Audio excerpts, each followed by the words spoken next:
Hello, everybody, and welcome back to Speedrun Ragnarok. I am Sparkover. I'll be your host for the next little while. Upcoming right now is the run of AD&D's Pool of Radiance, done by MSKain.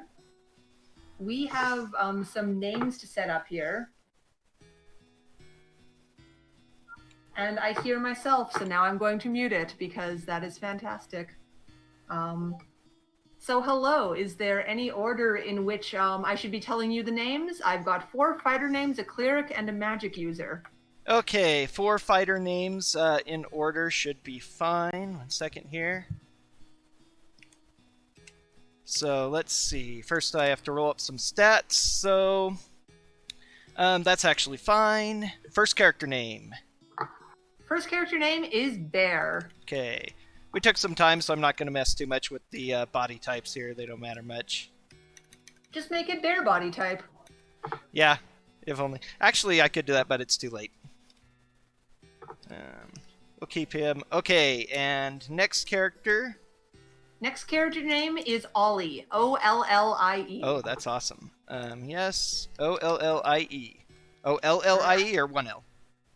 2 L's. 2 L's, okay. Ollie. That's the bear.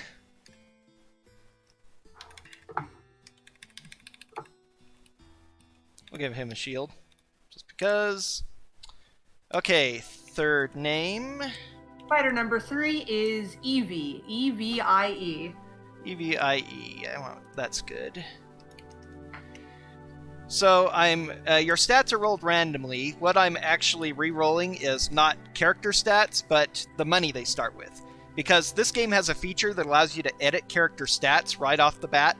So as long as you do it before you begin the characters. Whoops. So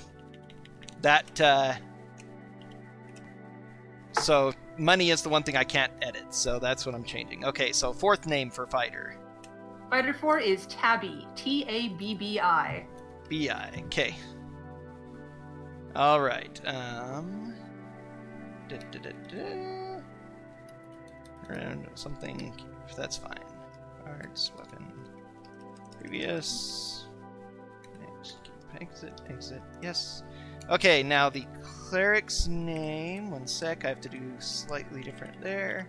Cleric fighter. Okay. Cleric's name is Izzy. I-Z-Z-Y. ZZ. Wow. I'm rolling too quickly there. ZY.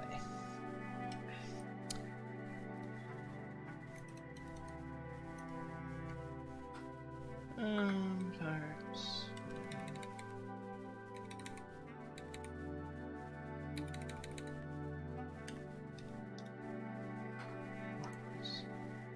Okay, and finally the magic user. The magic user's name is Cat Goddess. Cat Goddess deserves a slightly different look. There we go. Okay. Parts, weapon, previous, keep, head, previous, piece. Because reasons. Okay, exit, yes. Alright, add these characters to the party. Bear, Ollie, Evie, Tabby, Izzy, and Cat Goddess. Okay, as I said, first thing you can do is change stats, which the purpose of being able to modify stats is because they listed in the rulebook that you can use this to make the character exactly like your favorite D&D character that you've been playing. And of course, I always roll all 18s with my characters. Why else would I ever play anything else? So, first edition, this is first edition AD&D. Not the oldest for D&D rule set, but after the 70s gave us D&D, which was extremely basic. Then they get advanced D&D and made everything super complicated. And there are a lot of interesting quirks about first edition AD&D. Do we have a frozen stream here? Oh, somebody was asking while I was doing this too if I ran Dark Sun. I have not run Dark Sun as a speedrun yet. That might be one I do in the future. We will see.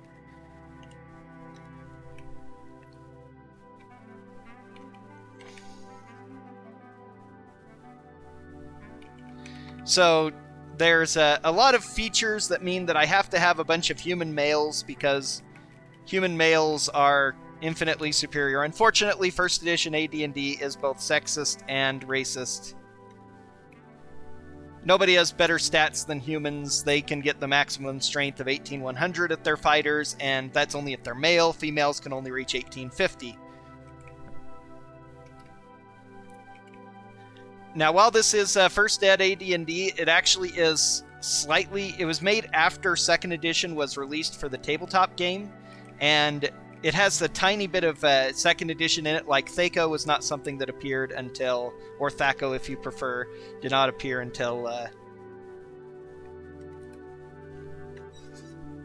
later. So I've got my characters modified now. So if the stream is unfrozen, I'll be ready to start the timer any moment. Looks like that was good, so...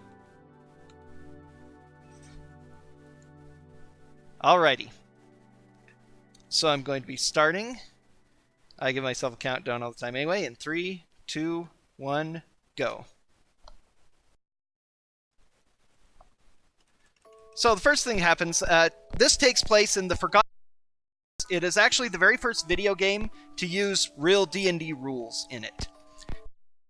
1988 for the computer, there was an NES port, various computer versions. As you can see, super basic graphics. But it takes place in the city of Flan on the north of the Moon Sea on the continent, most famous place in Forgotten Realms. And Flan has been a prosperous city at times, and at other times has everything it's been conquered by monsters. So a couple centuries ago, all the humans were driven out, but now a band of humans has arisen to try and retake the city, and they're hiring adventurers to go into the ruins and retake it. So we, of course, are some of the adventurers that have gone to do this. Now, there are a couple of other things about it with it. There are actually very few advanced classes. Well, there are no advanced classes. All you have are the 4 basic classes. A fighter, thief, magic user, and cleric.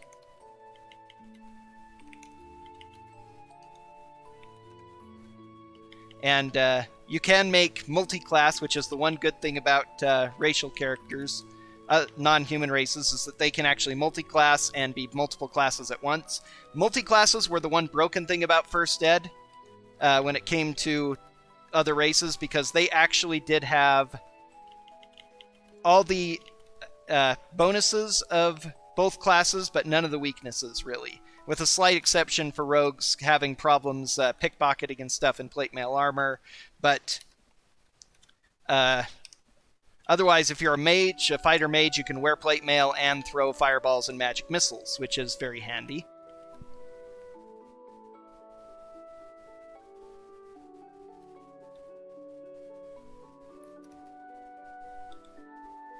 Okay.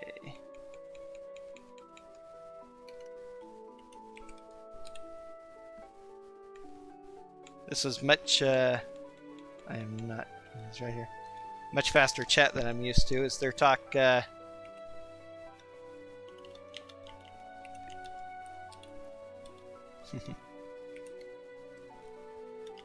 reading something about stuttering things or something. Well, I can't do anything about it. So I'll continue talking about the game as much as I can, since I can't do much else.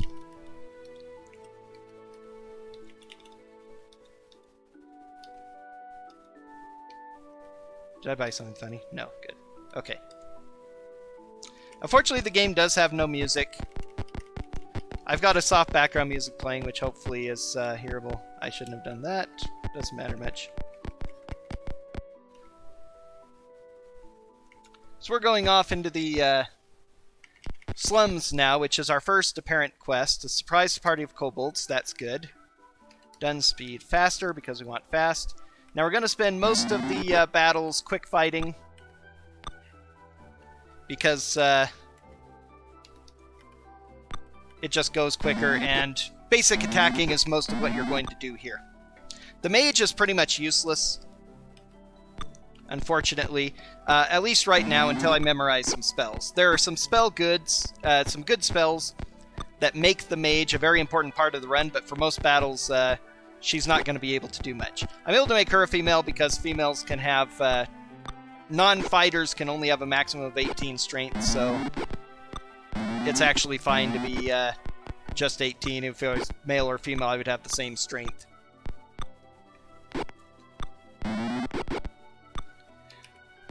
So SSI made this with an actually extremely advanced tactical system. There is, among other things, a very good morale function in the game. Pretty simple, but still handy, that as you kill a lot of the monsters, the rest will get scared and eventually just surrender or run in fright. Surrendering is good, running in fright is not. Our first quest is to conquer the slums, and to do that we have to fight 15 random encounters, which is about the only time in the game I'm going to be fighting random encounters. Otherwise I'm going to save and reload, because there's a very good save game function in this game. You can save at pretty much any time except for in the middle of battle itself. And resting in the game is a bit of a hassle, because there are only certain areas you can rest. However, in most areas, including the slums, you can rest in any location that you have conquered. So I'm going to be taking advantage of that to farm encounters. Now that I have sleep, these battles go a lot more easily. They're a lot easier.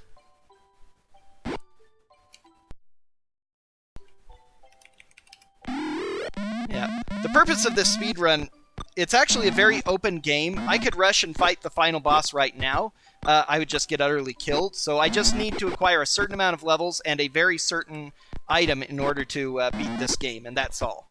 So my main objective is to get up that experience so that I can fight the battle to earn the treasure that I need that will allow me to utterly waste the boss.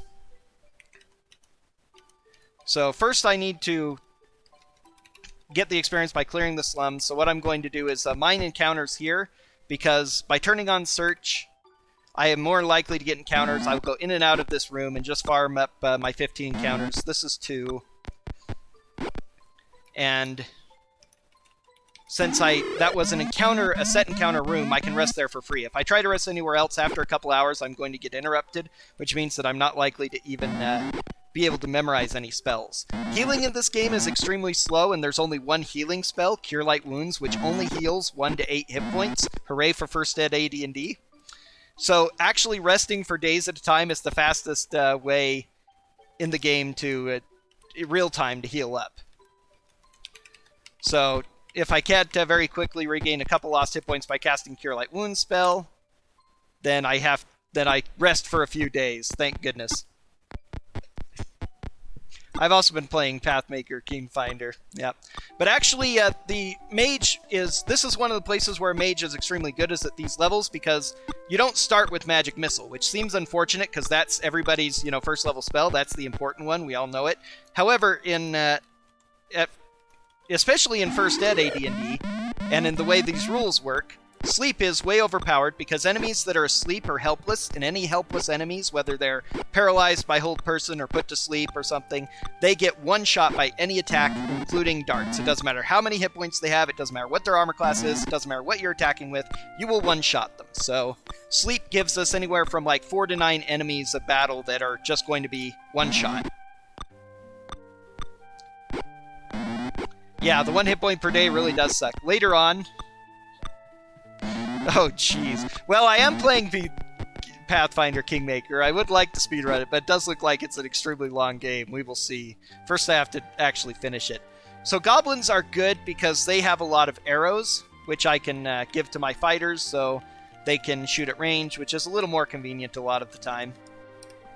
On auto, your characters will choose to do ranged or melee based on how powerful their weapons are. Of course, they will always melee against somebody who is close to them.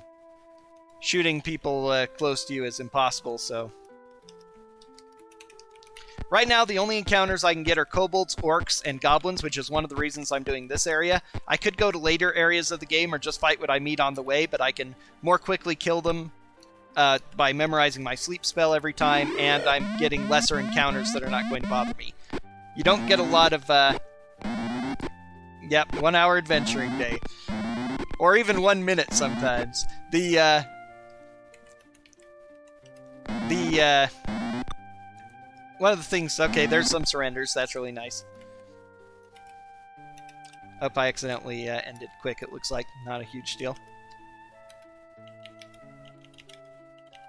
But you don't get experience really from encounters in this edition of D&D. I need 2,000 experience to level, and I'm getting like 17 experience for each of these encounters, which is a joke, so...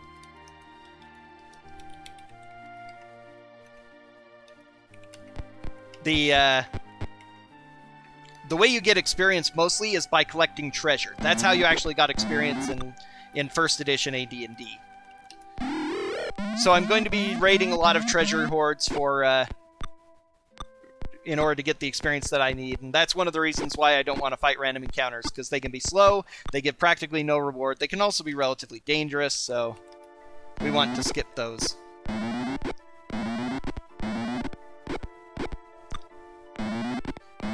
Luckily, with our massive stats in melee, most of these monsters will be wiped out. That was 21 experience. That was actually a lot.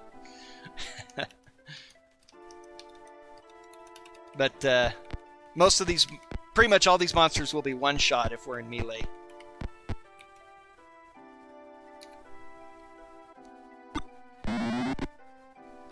I don't think that that's instituted into the game. I think that thieves just get the same experience as everyone else. I don't use thieves in the speedrun as well. I haven't mentioned this because there's really no good point where I need thieves. There are only a couple of places in the entire game where thieves are absolutely necessary. There are lots of locked doors here. In fact, these magical locked doors will automatically relock themselves after I leave the area and come back. They're amazing. But with my 18100 strengths, it is easier to bash them in than it would be to picklock them anyway. And if I needed any bigger doors than that, I could take the knock spell at second level. Or as a third level mage, I could take the second level spell knock, and that would get me into other places, but I really don't need them. So thieves in first edition are really useless except for doing that. They can do a bit of damage with backstab, but they are super duper squishy. They get even less hit points than in than later editions, and don't have a lot of combat power. Always good to start with my mage so I can put some monsters to sleep. Unfortunately, sleep only works on low-level monsters. There is no saving throw, which is the really absurd thing about it. Most spells that cause status effects like this, you get a saving throw, you have a chance to resist. There's no resistance. It just randomly affects a random number of hit points in the area, which usually is all of your low-level monsters. So it just allows me to carve up this combined with the healing function. Now, interestingly, there's one slight difference between this and regular D&D rules, which is actually that your characters do not die at 0 hit points. They will go unconscious, and then in the negatives, they will start to... they will be dying, and you have to take a character action to bandage them. Which will return them to unconscious so they aren't in danger of dying, and that's it. You don't have to be near a corpse to bandage it, or a unconscious party member. You could be anywhere on the map, so it's pretty nice that way. Listen at doors. Yes, indeed. The main place you'd really want a thief is there's actually a mansion full of thieves where having a thief to disarm the traps is essential, but I'd skip it in the any percent run. I'm working on 100%, but it's very big. I don't need to throw that, but oh wow, I actually hit. And killed. And Bear now will finally get a bow and arrows. That's good. Everybody getting arrows right off the bat is going to be handy.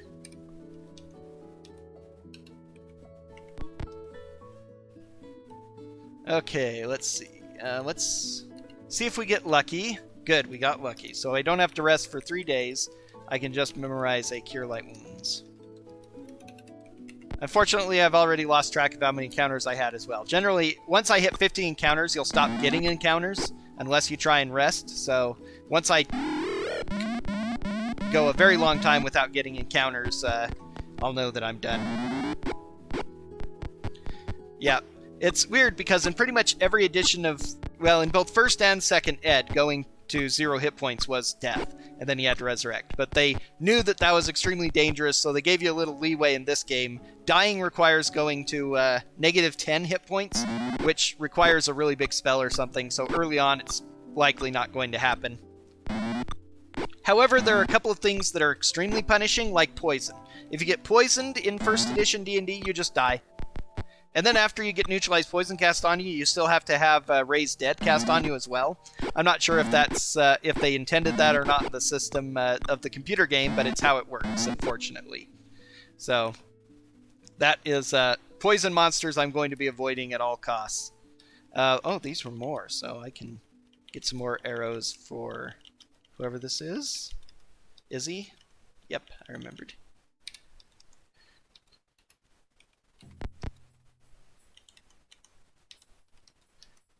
Now, in the one alternative way to play this game is to have a party of fighter magic users, probably half-elves who have the best overall stats, strength of 1890. The only problem is that since I get limited experience in this run, they would not get high enough level to be able to easily take the later editions, but if you're playing the game casually or you're trying to do a 100% run, a party of fighter magic users is, wow, that's unusual.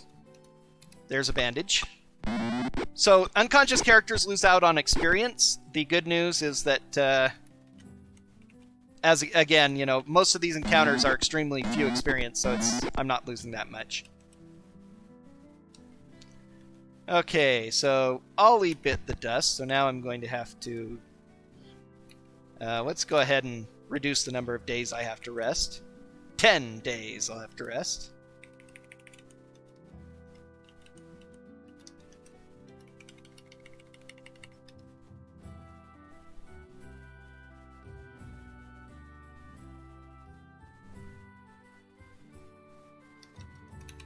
Yeah, poison's mean.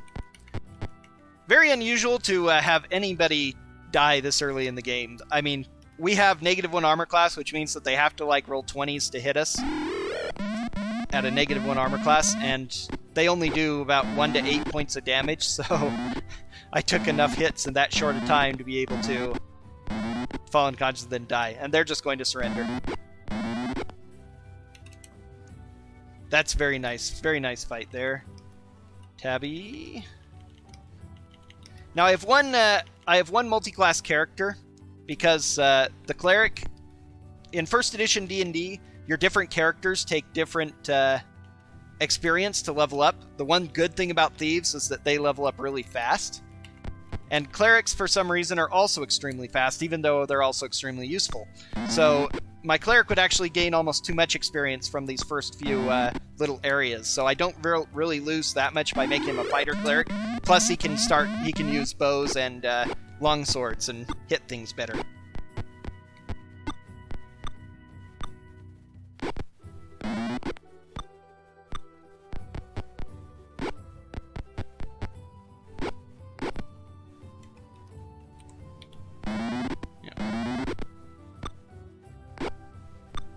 Yeah. But in 1st edition D&D, except for ranged weapons, it doesn't matter what weapon you have, you attack at the same number of attacks per round, even though there is a speed factor that determines who gets to attack first. Speed factor was kind of the 1st edition. Wow, I'm taking a lot of damage this run. It was the speed factor of weapons, which I don't believe exists in this game at all, was the 1st edition version of initiative, and it was determined by weapons more than anything. Though I believe they also had a bit of an initiative bonus from dexterity as well.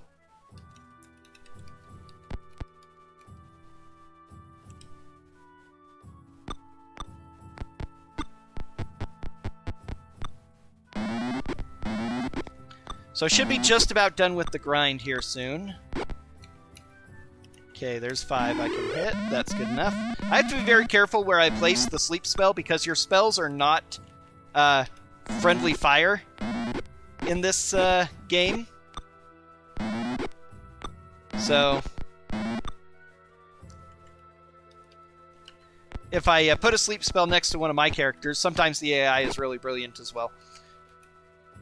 then I can put my characters to sleep, and then they will be one-shot. Very inconvenient.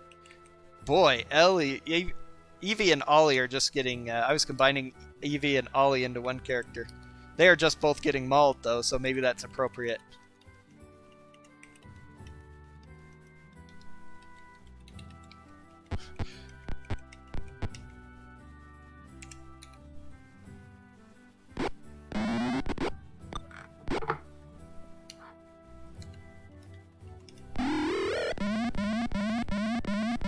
Nope, not unless you know where to toss it. If you know the area, however, fireballs are your best friends. In fact, they are a very essential part of this run. And so that's the whole reason I have a human mage, although if these new strats that I've been playing with pan out, I might be able to go with like a fighter mage instead, because I may not need to get my mage to 5th level, but we will... but that's in the future. Now I'm using older, more reliable strats for this... run, because I know I can finish it under 2 hours regardless.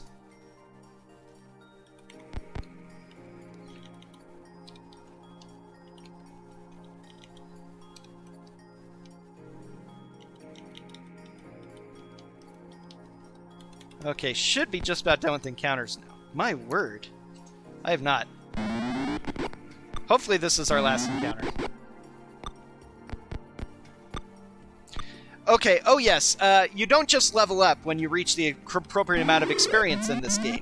You have to go to a training hall and pay 1,000 gold to level up, which is actually the main thing and only thing I'm actually going to be spending money on. There are no shops that give any good weapons. After you bought your initial equipment in the beginning of the game, unless you're getting some more darts or arrows for your characters, there's nothing good worth buying. All the good weapons you find is going to be from loot, from monsters and treasure hoards. So, but the big problem is that if you can level up more than once, they don't let you do that. They just, they set you, like, it takes 2,000 experience to level 2, and then 4,000 to level to level 3. So if I were level 1 and I got over 4,000 experience, and then I went and leveled, they would take away all of the experience above 4,000, and set me there and at level 2. So any of that experience you go over, you just lose. So that's why gaining too much experience is actually a problem, because going back and training takes time, so I don't want to do it every time I tick over. When I did this before, I'm going to accumulate roughly just shy of 4,000 experience, and I think that's it. So a cleric would want to be level 3, but would not be able to because of the restriction there. So it just doesn't benefit me any to be a normal cleric that way. Now we're going to start doing all the encounter areas and start collecting our first good magic items. So this is one of the 4 most annoying fights. There are a lot of orcs here. Luckily the orcs are in an area that it's really hard. There are a lot of encounters with a lot of monsters here. Luckily it's very hard for a lot of them to get at me. So, that is very good.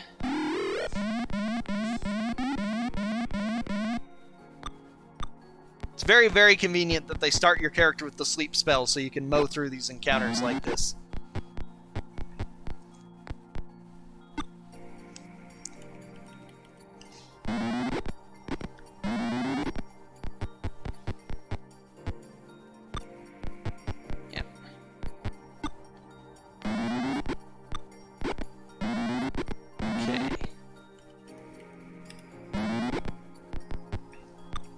Over the course of the game, we're starting with the slums. As I say, we've come to Flan to try and do it. You take a boat in, and the civilized area of Flan is cut off from everywhere except by boat. But somehow they managed to establish a civilized base of operations here.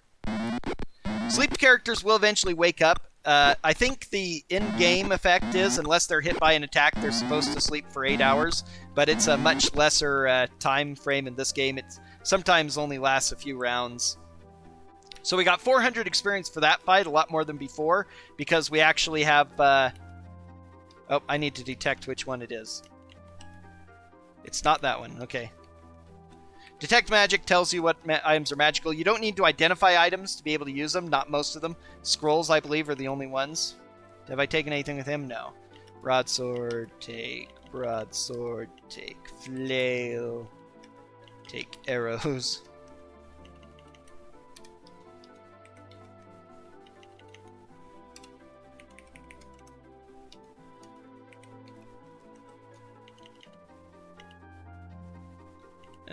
Let's see. Yes, John. Yes.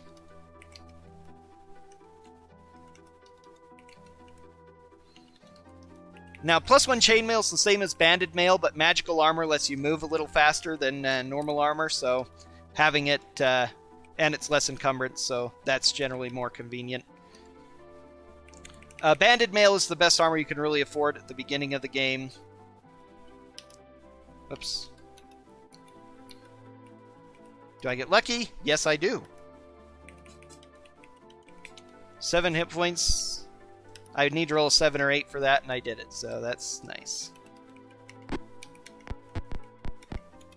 This door magically relocked itself just because I was sleeping. Okay, here's a treasure cache, 200 experience. Okay, short bow and arrows go to Izzy. Go ahead and ready that. But bows do not get strength bonuses in this game. Bandit mail, banded mail, not bandit mail. Slight difference there. I should have gone ahead and cast actually. Oh well. No, it's okay, High Spirits. I just didn't know if I was speaking clearly or not. I don't mind puns for the most part.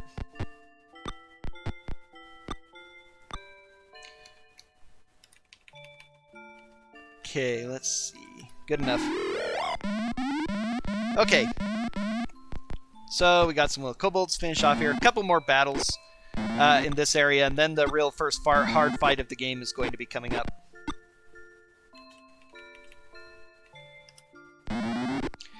Darts have a very short range, but again, because helpless enemies are one-shot no matter what, it's convenient for helping to clear out those enemies fast. Otherwise, it's not worth attacking because she has too low a chance to hit and does too little damage.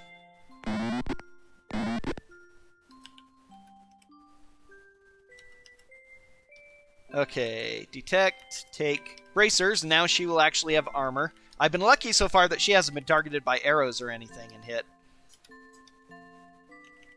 Now I have to get super lucky to not be able to... Nope, didn't get super lucky. Okay, detect magic and cure light wounds.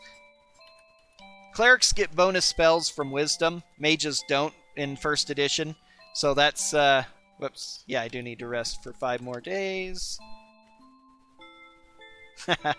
Go for it, go for it. I don't mind... I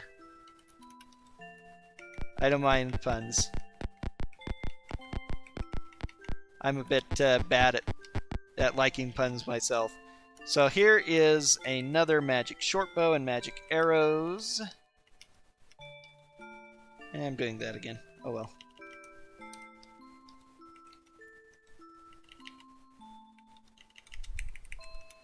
And after censuring High Spirits for that, I deserve them anyway. Okay, let's see. Bless. This is a really easy fight, but I can rest after it, so I might as well. Yay, she gets to go first. Super hard fight now. 4 sleeping hobgoblins and 1 non-sleeping hobgoblin. Interesting thing about orcs. Orcs do not have any equipment, even though they look like they should have equipment. I guess that orc armor is too horrible to actually use. Ring of Protection. Some of the loot in this game is set, so I know what it is. Some of it is random. In the random parts, I'm really hoping for some specific items that'll actually make the speed run a lot faster. I'll talk about those when I get the chance to use them. Or acquire them. One was so game-breaking, it basically has ruined my PBs.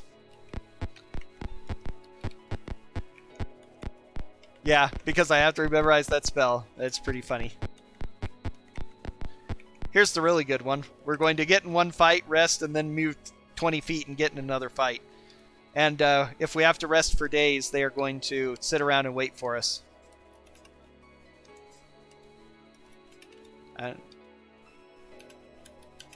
Come on.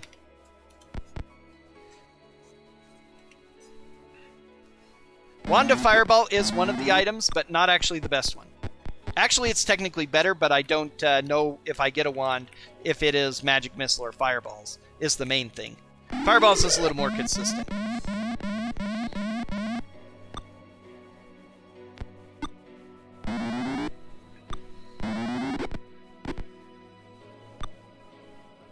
So maybe if I'm allowed, I'll just peek in and say a couple words. Go for it. Just a reminder that we are putting on Speedrun Ragnarok to raise money for Take This. Take This helps people in the gaming community suffering from mental illness by letting them know that they are not alone in their struggles and that there are treatment options out there to help. We've got some donation incentives that will be coming up soon. Apologies, I actually must hold the control button and then scroll a little bit. My push to talk will be turned off. So for Final Fantasy IV coming up, we have got naming incentives to name all of the characters. It looks like there are many names up for grabs, so if there's anything you would love to see a character be named, we can go ahead and do that. We've got Far Cry 3 Blood Dragon with the good ending versus bad ending bid war. They are currently tied at 0, but still tied. So if you wanted to tip the scales in any way, you can definitely do that. And as well, we've got Dragon Quest V on the DS coming up.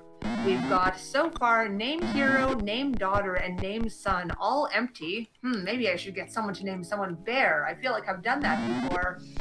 And as well, there's also a waifu bid war with Nero versus Deborah versus Blanca. Deborah is winning with $270 donated towards that. Just some of the upcoming donations for all of them. You can check out the incentives as linked by Scalo nicely with the MooBot. And she has also provided the donation link.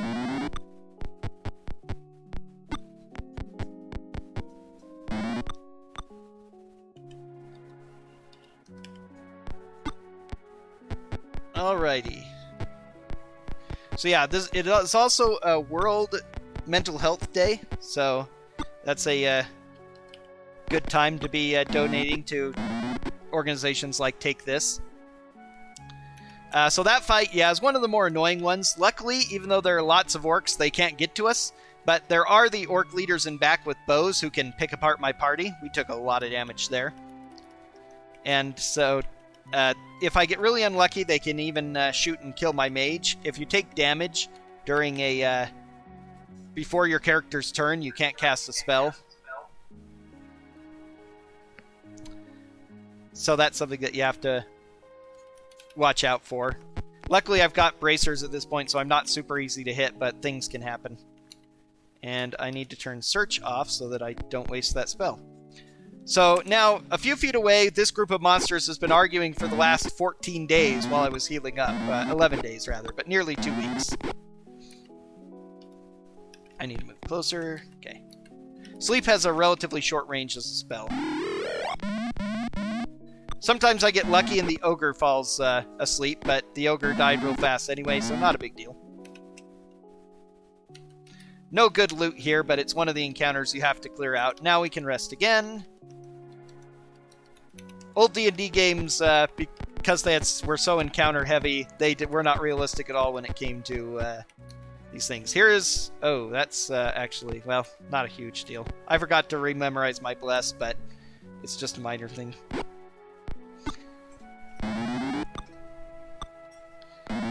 So this is a even more dangerous fight because we've got all these goblin leaders up here shooting at us, and they like to target my mage and bring her down real quickly as well. Oh, that's nice. Oh, well, just like that. One arrow shot managed to put her down. That's probably unconsciousness because you can only do 6 points of damage with an arrow. I bought short bows before because I get magical short bows early on, so it's kind of pointless to upgrade. And bows do the same damage regardless of what kind of bow they are. I better make sure I'm not just in case, though, that I'm not bleeding to death, because that would be bad. Yeah, just unconscious.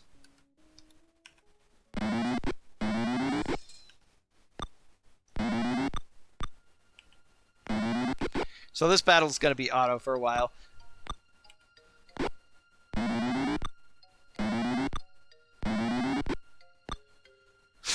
Yep. If you think this is a large group, though, there are even larger groups that we're going to have to defeat in this game. These old first edition D&D groups of monsters, or at least in these computer games, were really brutal. Which is one of the reasons why we insist that we have characters that have rolled all 18s, because otherwise you're just going to get trampled by the goblins.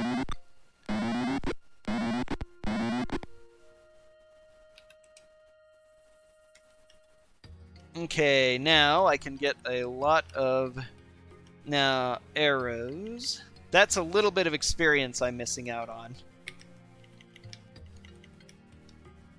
But it shouldn't be too bad. Spreading the arrows around. If I get enough, I've gotten pretty good arrow luck. If you get enough arrows, you don't have to buy any later, which is convenient. I should be set for arrows for just about the rest of the game now, actually, after this fight, if I got good enough luck, which I did.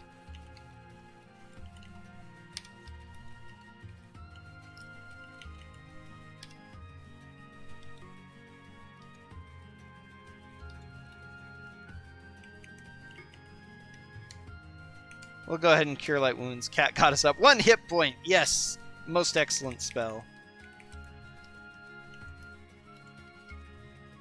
She can, after all, she can't rest and memorize if she isn't up. Okay, that's the last, the second to last encounter in here. I'm going to go back and train before the last encounter because it is brutal. Scroll is important for Cat Goddess. Shield is not. That needs to go to Bear. Drop your other shield. Now you have a magic +1 shield, so you'll be slightly harder to kill. Okay, now I want to spend some time. There is a day-night cycle. You can see a little clock. 00 is actually dawn in this game. It's not concurrent with AM, PM standards. And most of the shops are closed if you go in at night, so I need to make sure it's daytime before I arrive in the city, or I'll have to wander around a bit, wasting time anyway. Okay, now, first thing I need to do is try to get some money so I can actually train my characters. Because, as I said, it's 1,000 gold each, and we started with less than 1,000 gold in the entire party. So, pooling the money, spending your gold on anything causes them to auto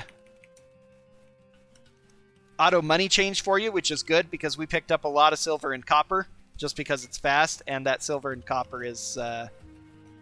Okay, what have we got? Yep, we definitely need to appraise some gems and jewelry and hope we get lucky. So gems and jewelry do not have a specific thing. You can appraise them, and then they will have a random cost, and you can sell them.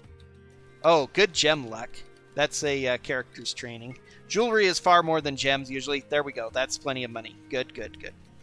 So we have enough to level up, which is important. Yep, can't level up Fighter with Izzy, who looks like a thief.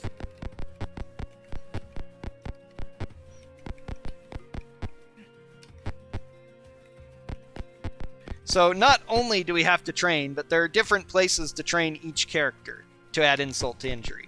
I can only train clerics there. I can only train magic users here. I need magic missile, definitely. I get to learn 1 spell when I get a new level. Magic missile will be used. This guy wants to give me NPCs to join my party who are useless. I don't want them. We can also duel and get ourselves killed. We don't want to do that. Train up to level 2, get random hit point luck. Tabby is lucky, Ollie is not. My first character, usually called Red, is always behind on hit points, or almost always. He's usually on the lower end. Let's see, now that I'm level 2, I need to rememorize my spells, actually, so I need to get into a room to rest. If I try to rest in the hall, I'll get more encounters. Here's my favorite room. They locked the door again somehow, even though they're all dead.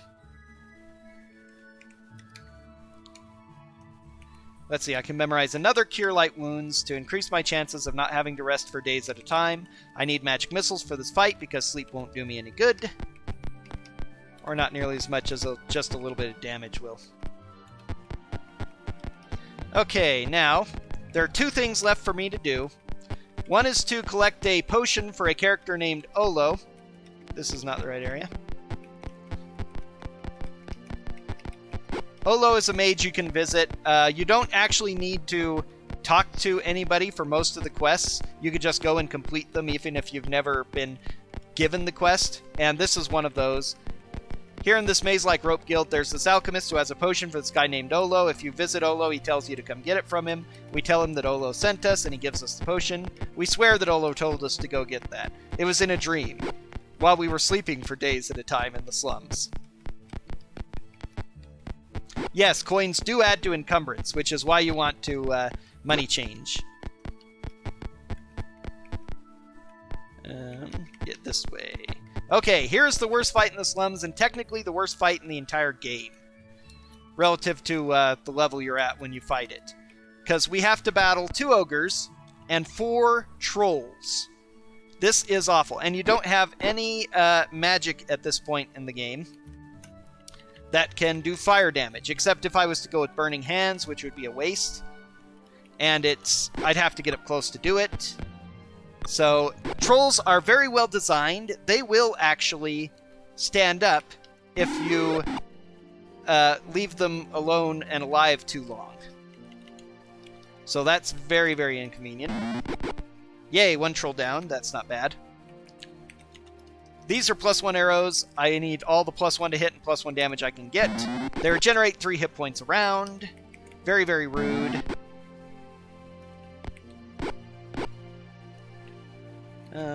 Let's see. Use this Wand of Magic Missile, which casts a more powerful magic missile than I have. 10 points of damage. I can only do 2 to 5 with mine. If I can take a second troll out before he gets to me, that's not bad. The only problem is that he may get up. Yeah, I can move there.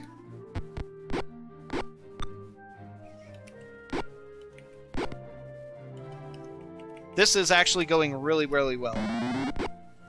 Yeah. If you kill a troll with fire, he won't stand up, but again, we have almost no access to fire. No reliable access to fire. So, the other way to prevent him from standing up is actually standing on the place where they died. And this is very, very, very good. The ogre surrenders. Awesome. Good, good, good. That was a good fight. Longsword, shield, and broadsword. Pretty standard stuff. This is random magic. I don't know what it is. I'll have to find out. Regardless, we need 2 more sleeps. But that was a really, really good fight.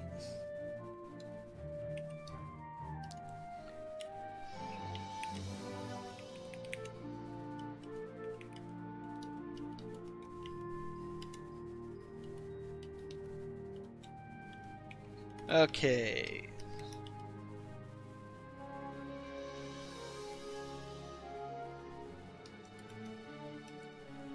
Okay, so now we can go give Olo his potion and we're done with the slums. You don't need to give Olo his potion, but it's a valuable bit of experience as well as another potentially useful random magic item. There's also a fortune teller you can talk to. I skipped that because it doesn't really reward anything. And you don't need to do it to clear the quest. We give him his thing. We can ask for more money. That's usually a bad idea. A magic user scroll. That's pretty standard. Oh, he kicked us out, but he's now gone. Old game scripting.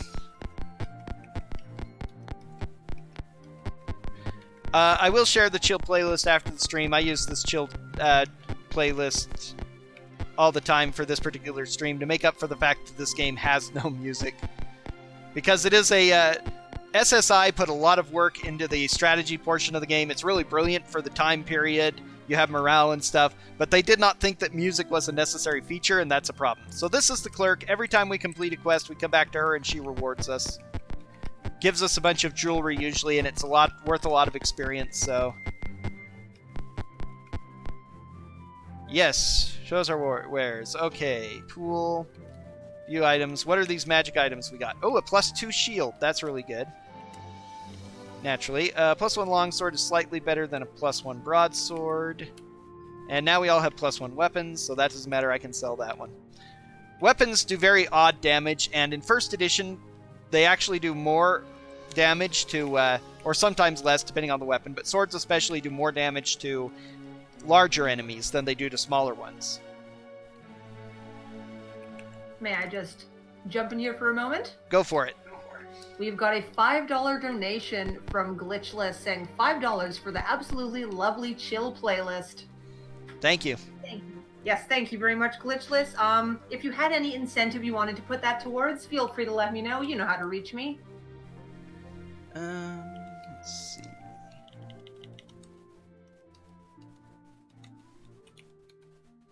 Okay, that's good enough.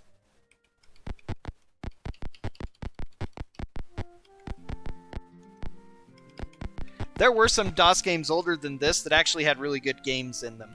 One in particular I love is Alternate Reality, which unfortunately is not a game that you can really do much with. I should have known that was the case. It was designed to be many different games before you could actually finish it, and it was one of the first really truly open world games, so there's no real finishing it. But they had tavern songs that played along with, that you could sing along with. They gave the lyrics and tracked through them as you did them, so it was pretty interesting. If I had was running a game like that, I'd do donation incentive to sing along.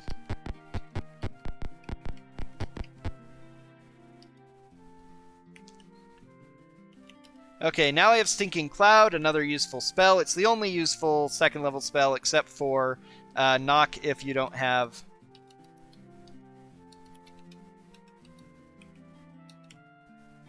the ability to, if you can't break open doors or you need to open magically locked doors. So now our second quest is to go to Sokal Keep. This is the only semi-required pest quest in the game. It's required in order to leave the city and do quests in the surrounding environments. For now, there's a ghost in haunting Sokal Keep, and he won't let any ships pass through. So in order to allow shipping to come, we need to clear out this ghost. There are... Yep. And then this is I'm going to have a large chance to talk about this during this super annoying fight. This is one of the longest, most annoying fights in the games because I was talking about big armies. Well, yeah, how about this? You can quick from there. Move to there and quick. Hordes and hordes of orcs way down here. Oh good, he gets to move here. Setting up in a particular position just makes this fight a little easier. Because of the semi-isometric way this game is created, there's a little bit of, coming from the side leaves a lot more openings for your back characters to be attacked and such. Which is one of the reasons I used the room I did to constantly grind out encounters. Yeah, there are a couple places in the game where knock would be useful, but they're not really required, so I never really use it. But it would be the next spell I go after if I wanted to clear out, say, Mendor's library. But so here on Sokal Keep, we encountered some skeletons and we told them Chesney and they left us alone. There's actually a body by the entrance, and it has a bunch of Dwarven and Elven runes on it. This game had a copy protection feature, which at the start of the game you have to enter in a code given and use this code wheel to match up the Elven and Dwarven runes to find what the letter or word was that was supposed to be the code to enter. Luckily for the good old games version, they've disabled that, but there are several other points in the game where you need to use this code wheel to solve clues and do things like that. And this is one of the areas where they'll give you these 3 passwords that work in this area. Yeah, there are so many enemies we have to deal with. And the biggest problem is that the archers are in the middle, who are not only therefore far away and hard for us to get to, but they're preventing a lot of the enemies in back from coming up either. So they're just sitting there and they're not grouping up nearly as much as I would prefer them to. So anyway, you tell the skeletons Chesney password and they leave you alone. And there's a couple other passwords that are important, which you basically only know which ones are good by trial and error. Luckily, if you get the Grand Old Games version, you'll have the clue book, which will also tell you right off what to do with all these things anyway. So I have them all memorized. There's other points in the game where you have to use those code wheels, and if it has not been closed off already, within the next 20 minutes, there is a copyright protection boss who will kill us, potentially, if we don't have the right password, which is still possible to be met. But now, there's a couple other places as well, so we're going to use this code to talk to this ghost later on, one of these other passwords. But now we've got this battle with all these orcs way out there. This is why I went back to sleep, because I can put large portions of these orcs to sleep as well, and the hobgoblins, if they can ever reach me.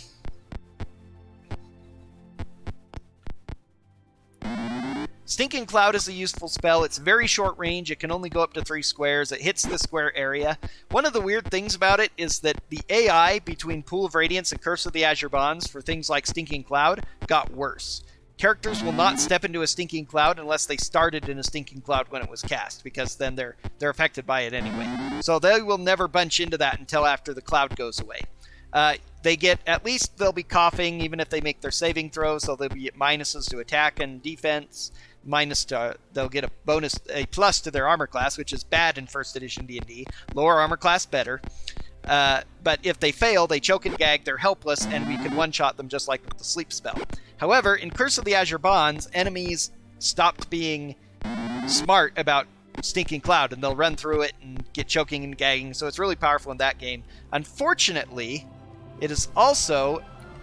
your characters are the same AI, so they will also be stupid and rush into Stinking Cloud and Curse of the Azure Bonds, even though they'll avoid it in Pool of Radiance.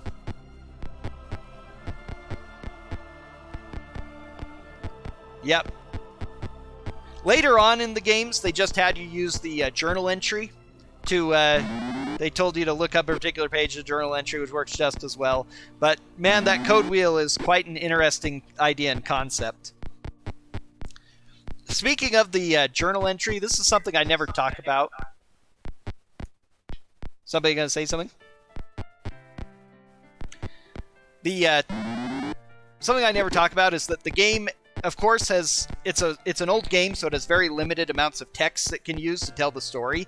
But one of the ways that SSI got around that was by creating this adventurer's journal and packaging it with the game. So you had this book that had all these various stories and events in it. So it would tell you, oh, this happens. Look up journal entry 27. So you look up journal entry 27, it tells you about this dragon that you encountered who booms out all this message to you.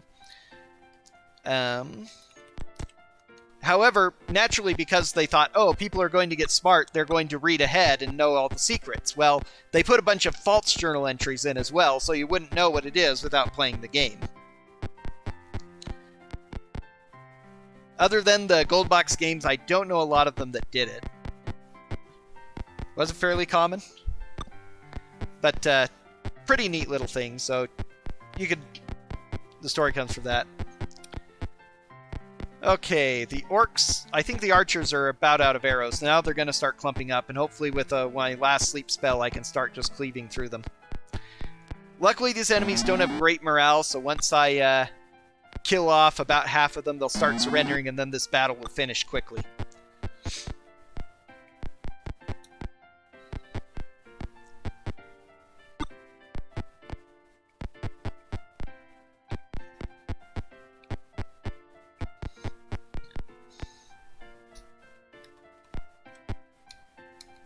Okay, last sleep spell. What can I get? Oh, this looks like a good party.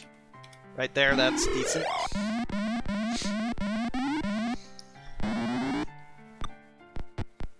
Okay. Good old Zork.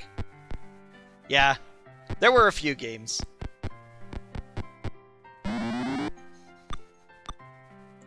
Okay, let's see. Are there any I can kill? Yes, a few. This is luckily the only fight in So-Called Keep, which is great since it takes it all up. It's also going to be one of the worst fights for the rest of the game. Most of the others are going to be pretty fast, and painless. This would be a really awesome place to have a fireball, but it's really, really hard to find any kind of fireball at this point in the game. This is supposed to be the second quest.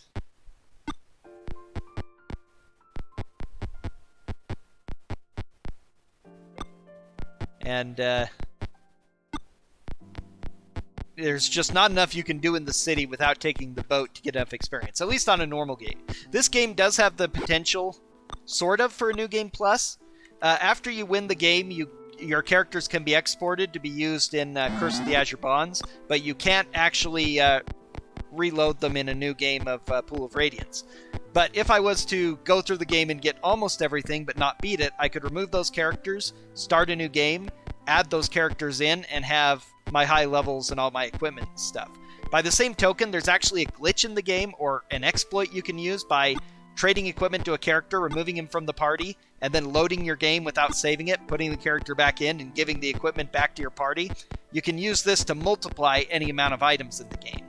I don't use it in this speedrun because it's just not worth it. It takes quite a bit of time to do, and I don't get enough powerful items early enough to make it worth using the exploit, so it's technically a glitchless game. But I do have a Curse of the Azure Bonds run, and I use that glitch heavily to break the game wide open with some very powerful items that you get early on.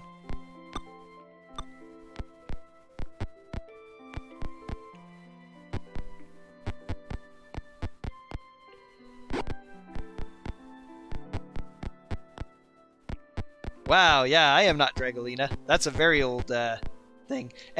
Twitch.tv/MSKain is my thing. Hopefully that will get updated soon.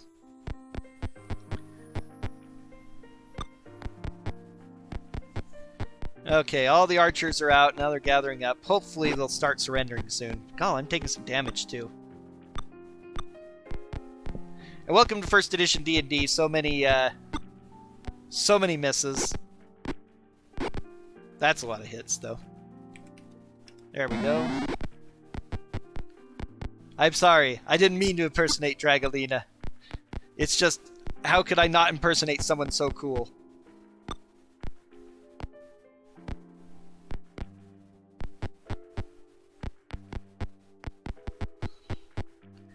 Come on, start surrendering. If it's really bad, worse luck is if they decide not to surrender but to run away. Then I have to chase them down, and that's going to take a long time.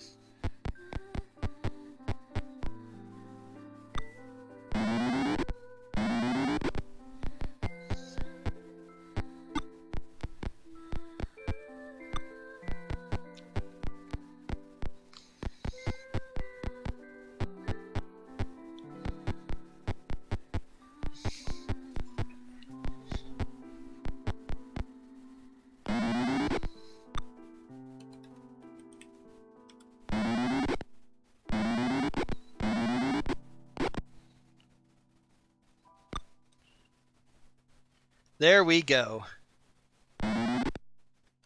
Finally. Battle over. That were so many enemies, it was worth over 100 experience to fight, despite the fact that there is no magic. No magic, see? They'd have stars by them if they had magic. Like my stuff. I cast detect magic, no magic. Still 187 experience. Okay, now I need to go talk to some ghosts, and they'll give me some gems. That'll give me a bit of experience, and I always go the wrong way. If I'm facing south, I don't have to advance towards them. I don't want to say nice, I want to say Lux. Now they show me where some gems are. Of course, we take the gems. Now we have to talk to the spirit who is haunting So-Called Keep.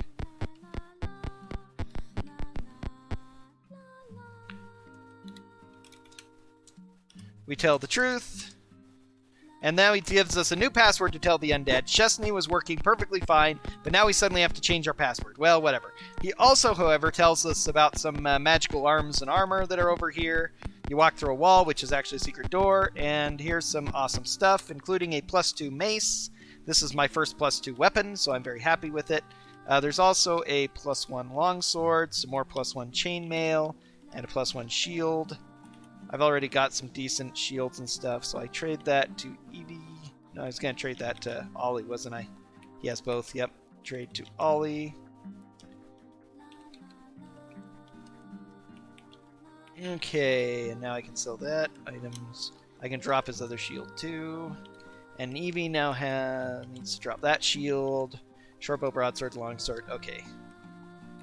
Alright, now we're done with SoCal Keep. We can go back and get our treasure, get our reward. But we need it to be daytime again. It's night. Undead, Parley, nice. Samosud. The undead leave. Random encounters in this game are kind of interesting. Sometimes you can get them on like 3 squares in a row. And sometimes they will do it. We take a boat back to the main city of Flan. It's about to turn daytime, which is good. 1 minute passes each step. If you're on search, it takes 10 minutes. So that's the main way that you advance time, is by searching. Or you can sit down and rest for a time.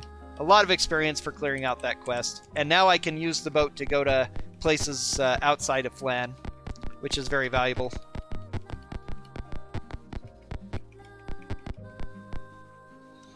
Okay, pool, items, IDS. Now that he has that, he's pretty much going to avoid shooting people. I need to see if those are worth doing anything with as well. Share, 62 platinum is all I've got. So I need to praise some gems or sell some items. Actually, I can probably sell some broadswords. I need to trade one to Izzy, though.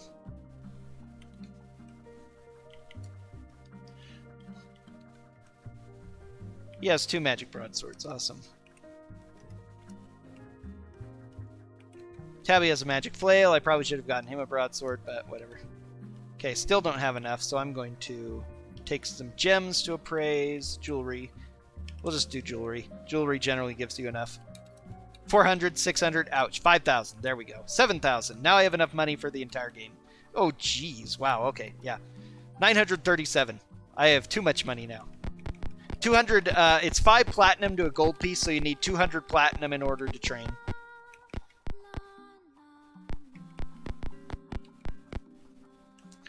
Okay, train my cleric.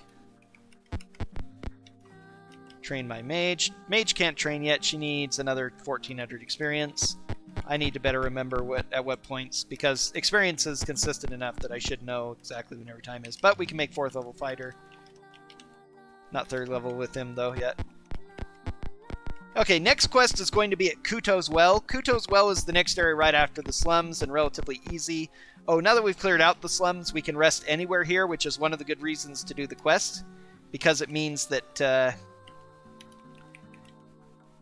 we don't have to worry about going to an inn. We just stop by in the middle of the place here, and it's handy-dandy. We'll do a sleep and a magic missile. Sometimes I do 2 magic missiles, but need to rest for a few days.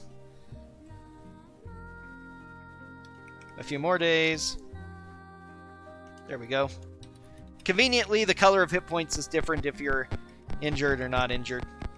So this is going to be the first point. I'm probably going to be doing some saving and reloading. Hopefully I can avoid it, but Kuto's Well is annoying for encounters. Encounters are an interesting thing in the game because they have different rules in different areas. Kuto's Well is an area where if I run away from an encounter before it starts, like right here, okay, I don't want to be surprised by Lizard Man, so first time dropping it. Give me a second, please. I'm going to have to start doing this a little bit often, and hopefully it doesn't mess too much with things. Twitch. Book. DOSBox.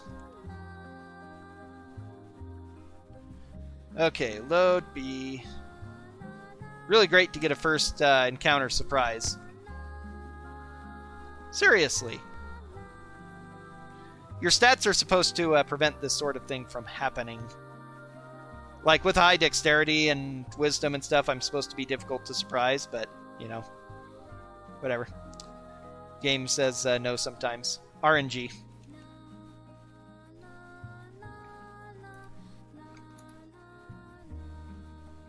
Okay, 3rd time's a charm, right? Am I in the right... Oh, I went through the northern area. That's bad, too. I'm too far away from where I want to go. I load again, I'm going to change direction. Okay, good, I made it. So, encounter here with the lizard man and his giant lizards. There's some good treasure in the room beyond here. We're going to release this witch, and she's going to give us good stuff. Unfortunately, giant lizards are incapable of surrender because they're too stupid, so if their morale breaks, they're just going to run away.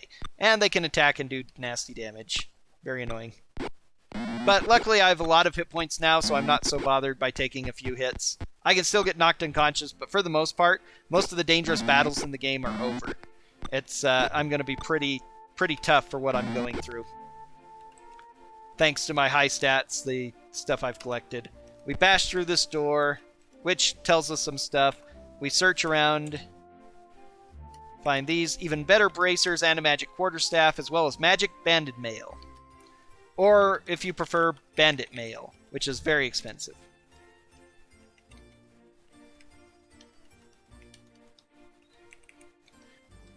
Okay, bracers, and now that she has a magic staff, I can drop the dagger. I use that as a last resort, essentially. Now I want to save the game in case I get more encounters before coming to the well. We go into the well, we'll be attacked by kobolds twice. Now, kobolds are going to die fast because of an effect in this game called Sweep. When you have a fighter who's higher than first level and he's in melee with multiple small enemies, he'll attack a number of them who are adjacent to him, equal to his level. Only one attack per enemy, but if you're surrounded by 4 characters as a 4th level fighter, GG, you'll sweep, you'll attack all 4 kobolds. You'll continue attacking even if you miss. Boom, boom, boom, 3 gone. Just like that. Sweeps are awesome. Now, my main character, Bear, my first fighter, I should say, because he's wielding a +2 mace, he decides that the mace is much better than any ranged weapon, so he's not going to use ranged weapons anymore, unless I make him do it myself. You climb down the rungs of this well, and they ask if you want to climb back up. Of course, we say no. Kobolds appear and fire arrows at us. They never hit us. I've never taken damage from them. That's supposed to randomly do damage. Whatever. Now we're going to confront the bandit lord under Kuto's well. Very ugly man. We can surrender or fight. Of course we don't surrender. We're heroes. Good start. Good start. We'll go ahead and Stinking Cloud here. Norris the Grey is his name.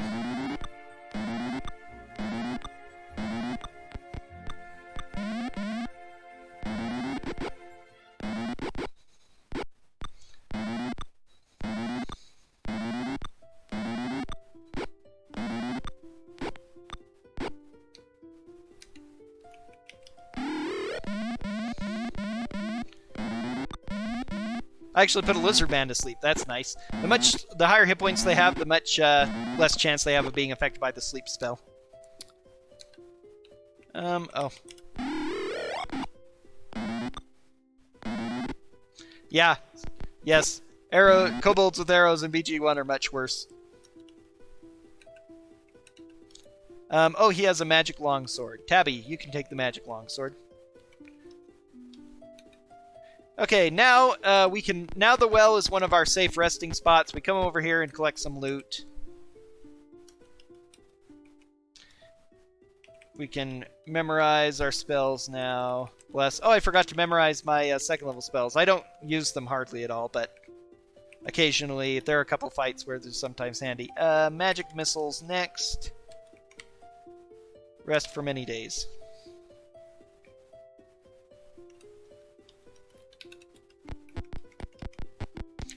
Okay, now we leave the well. We go back and report our findings and gain another level. This should level up our magic user.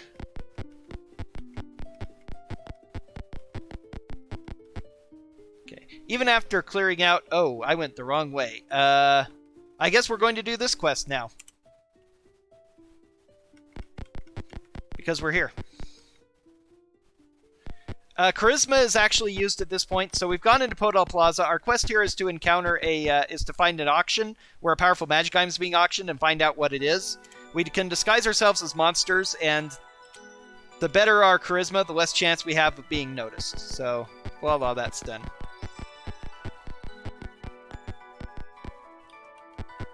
This is not the right area. Up here. I am rerouting on the fly because of pure accident. I did not know where I was going, apparently. That's, doesn't happen often. Okay, now I'm back in the slums, so all's good. I'll be able to turn in 2 quests now, not a big deal.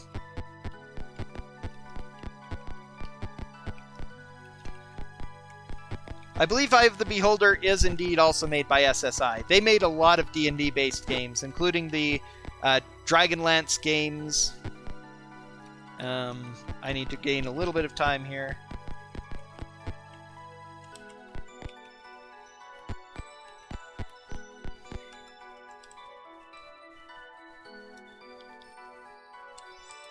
I collect 2 quests instead of 1. I collect They give me some magic scrolls and a magic 2-handed sword to battle some undead. I don't choose to do it, though. This guy gives me a quest to recover his loot box. If I go collect his loot box, I'm going to keep it, because it's worth more experience. He's an evil guy anyway. He actually works for Tyranthraxus, the big villain, and he's eventually going to try and betray us. Luckily, we're not going to listen to him. Pool. View items, identify, mostly just to change out the money, share, 800 platinum each, we're good. Let's see, experience. I don't think I can level my fighters, except for Izzy. Izzy can level now, finally. But the mage should level as well, to level 4. Now, it doesn't matter what I take strength, because whatever. I don't use any other second level spells except Stinking Cloud in this run. On an any percent, or at 100%, I would almost certainly take Knock.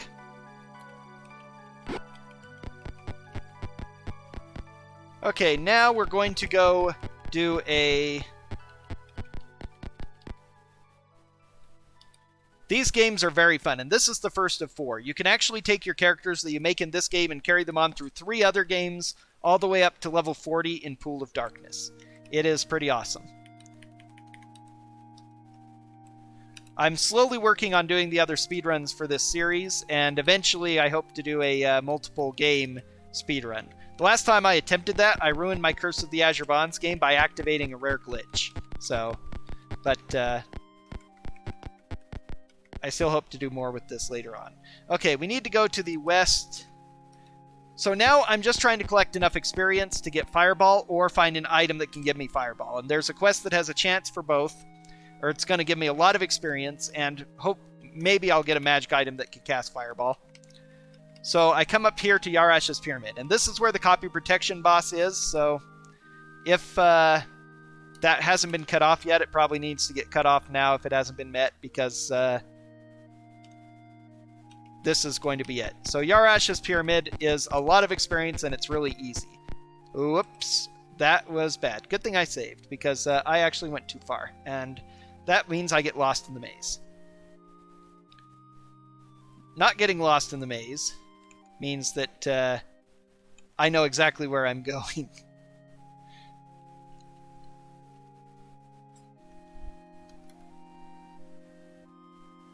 Yep, we get this horse. Okay, enter the pyramid.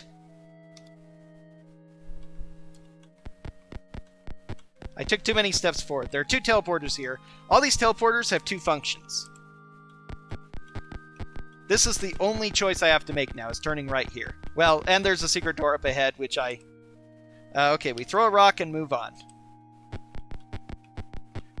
And that's all we have to do for the next couple teleporters. This is a long, winding passage, but it only goes one way. I didn't find the secret door this time. Not that it matters.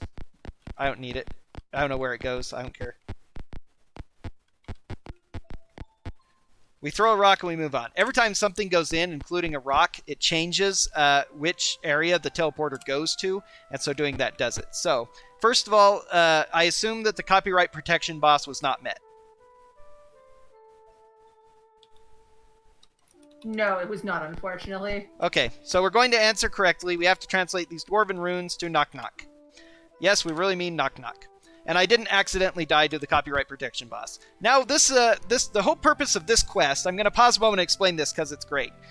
So the barren river that the flan sits on has been polluted, and there's this crazy mage who's using this equipment here in this room to turn lizard men into mutant lizard men, and it's polluting the river, and so the barren river is very barren right now. So we need to save the river by defeating Yarash and destroying his equipment. Except that it's dangerous. If we destroy the equipment, it might blow up on us and kill us, so we're just going to move quickly away. Now we're going to confront Yarash, and he immediately orders his guards to subdue him, but we're going to advance, which moves him close to us before we start combat. So we get to start in melee with the wizard. You never want to be in melee as a wizard, especially when another wizard can cast Stinking Cloud on you, and you choke and gag and get one shot. So much for the Great Wizard Yarash. He's about to die.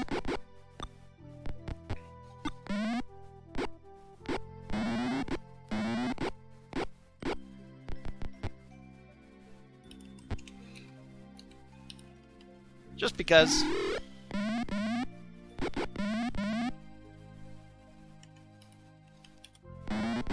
Oh, he stopped choking. That's bad. But he took damage. Oh, he choked again. Okay.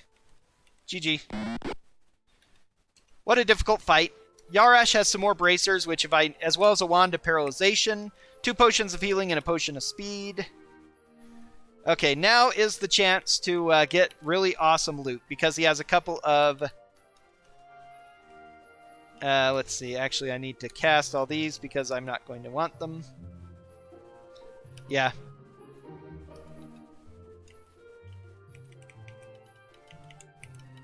No matter what fight I do next, I'm going to want...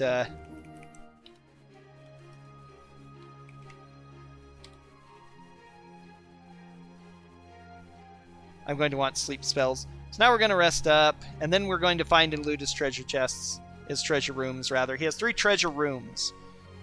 So... there's a control box here in which we change the setting. We go to copper first. Boom, we zap through. We need to search around for the junk. Here's treasure. Let's see, broadsword, quarrels, and shield. Nothing great there, but they might be okay. Okay, now we change it to silver. I did copper. Now we loot this room. Banded mail, magic user scroll, composite longbow. That could be pretty good.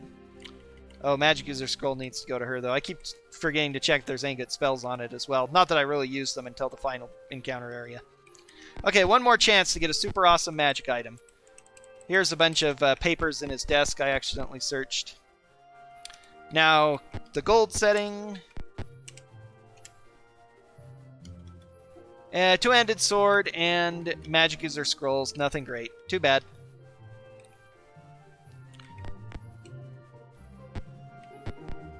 Now I need to change the setting to blue, which will allow us to leave. And we head north out of here. And now magically, even though we didn't destroy the equipment, the river is all clean now. Wow, that's so magical. Although, to be fair, we did kill the mage who was running it, and then we rested for several days, so I guess the equipment hasn't had a chance to pollute the river for a while. Now I need to enter the city from this portion so I can take the boat back to the civilized area and report that I have slain Yarash, and they see the river's good, and they're really happy, of course, and I get rewarded, as usual.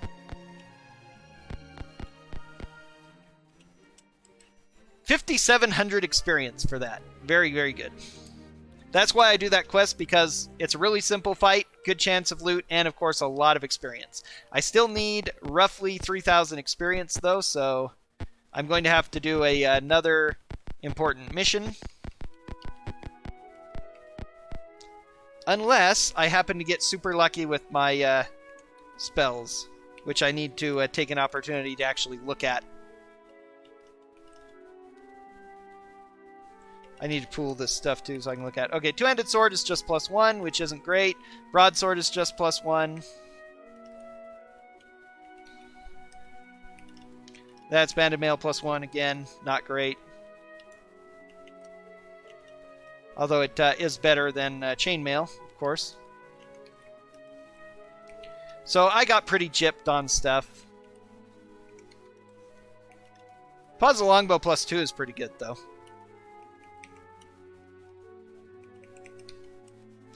It's I've actually never gotten another magical bow before, so that's actually kind of nice. Longbow, you can drop that now. Okay, we are actually only have about 4 fights left in the game. As long as I can avoid random encounters. 6 fights left in the game. Okay, plenty of experience to level up with.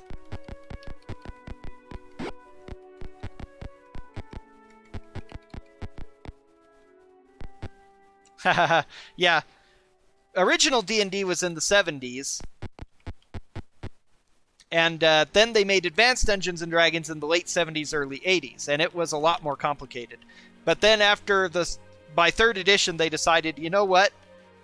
We need to rebrand, and instead of being Advanced Dungeons & Dragons, because Basic Dungeons & Dragons hasn't been a thing in like 20 years, so let's stop calling it Advanced. It's just Dungeons & Dragons. So pretty smart overall, but it does cause confusion when you talk about... Okay, invisibility, read magic, detect, protect from good. All useless spells. In fact, I'm just going to drop these so they don't take up inventory space. Totally useless. Unfortunate.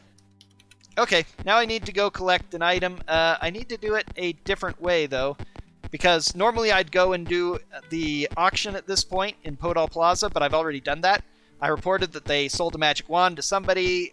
We don't really care otherwise. It's not a very powerful wand, despite what the rumors said. I got rewarded for telling them about it anyway. Ah, well and good. But I can go a slightly safer way, I believe, if I don't have to go into Podol Plaza. I just have to... Surprised by Lizardmen? I don't want to be surprised by Lizardmen. That's a lot of Lizardmen. I want to fight them. Less time to reload. My PB on this game is 132, and that's if I pick up a necklace of missiles. Come on, game. Load up. That is the first item. When I did my PB in a couple of runs ago, that is almost certain not to get... I'd have to get super lucky in order to surpass now. I found a necklace of missiles there and freaked out, because necklace of missiles allows anybody to throw fireballs, not even just a mage. And some of them are really weak compared to a wand of fireballs, which is consistent, though some of them are powerful. If you surprise monsters, luckily you can flee from them and they just run away. You make monsters flee, just like in Chrono Trigger.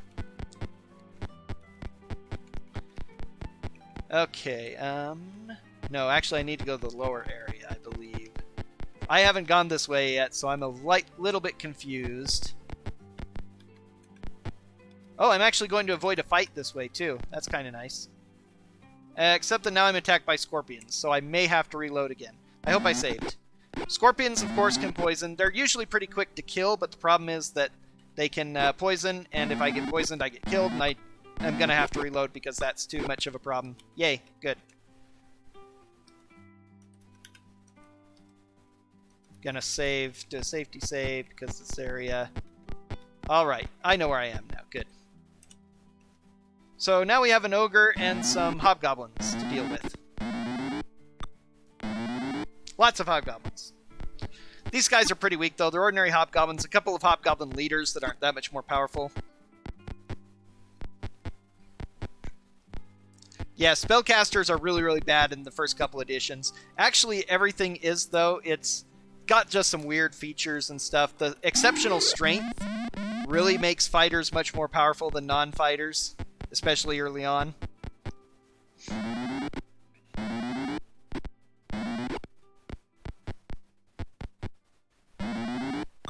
You get more. Once I make 5th level, I'll have 4 first level spells, 2 second, and my 3rd.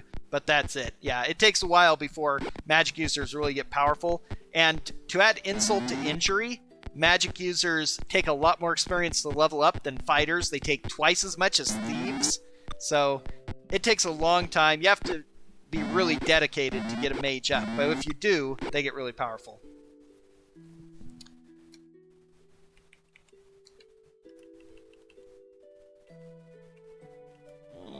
Will that work? Yes! I put the ogre to sleep. Instant one-shot coming up.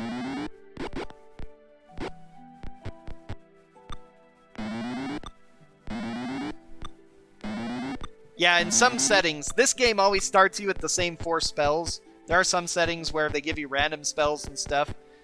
Again, you might not even have a chance to memorize a spell from a scroll if your intelligence isn't high enough. There are so many bad things in this game, especially if you don't have maxed out stats, which is the whole reason why we max out our stats in the speedrun. I can't pay too much attention to it because of my focus on this. There's so much of it, but I'm glad there's so much D&D stuff going on in the chat that we have some people who can talk about it. First Ed was quite a system. It's the very first role-playing system I played. My parents were teaching me to play. I was raised to play D&D. I was being taught to play AD&D when I was about 5-6 years old. So I really grew up with this stuff, but there are so many better systems out there.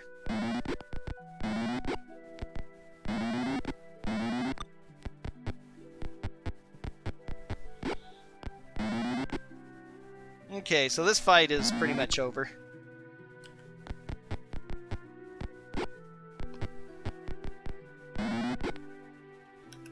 Yeah, I was one of the very, very first nerd babies. Okay, now here's the strongbox. We are going to open it up and take the treasure inside because it's worth 2,000 experience. With this, Cat Goddess still can't quite level up. I need to get 80 experience somewhere. Goodness. What do I... Oh, nope, I didn't do a quest for that. I need to get 80 experience somewhere. Where do I get 80 experience? That one death early in the game has now caused me problems. Anyway, the one item I want is the Gauntlets of Ogre Power. They give him 18,100 strength, so he's now as strong as the human fighters.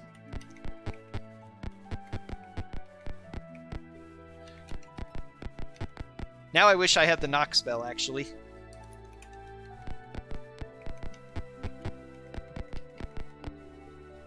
Because then I could go into Mendor's library here and loot a few books, and that would give me the experience I need. I guess I'll fight something in here, maybe. See if that gives me 40 experience. I still have some spells left. Hello, Natara. Oh, hey, MK Bunny. Oh, and thanks for the raid. Yep. It's not just Natara, it's a Natara rage. Indeed, Pool Rad. The Pool Rad speedrun. You have come near the end. We're almost done with it.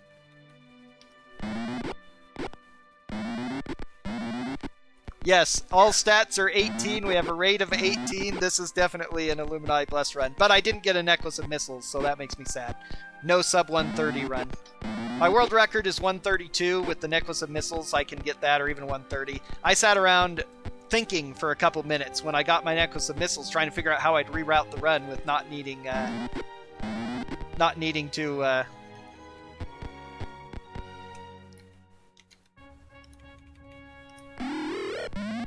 Not needing to, you know, get to 5th level yet. I could save it. Oh, there's one guy left? Jeez.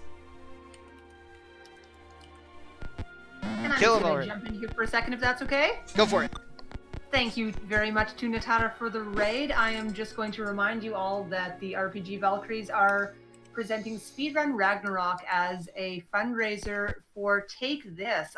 Take This reaches out to gaming companies to help them promote healthier and more productive work environments and ensure methods for helping employees who suffer from mental illness. Sorry, go ahead. No, I'm talking to myself. I apologize. Go ahead. Keep going. It's all good. After we passed our last 2 marathon goals, we've decided to make $10,000 our new marathon goal. This amount represents funding one of Take This's AFK rooms for one of their many annual conventions. So yeah, we have some donation incentives coming up. We have plenty of naming incentives, some good bid wars coming up. And it's just been a very good week so far. And thank you very much to everybody who has donated so far, hung out with us, donated even their time, helping them with restreaming or their runs. We all really appreciate it, and it's been great to see the community coming together so far. Yep.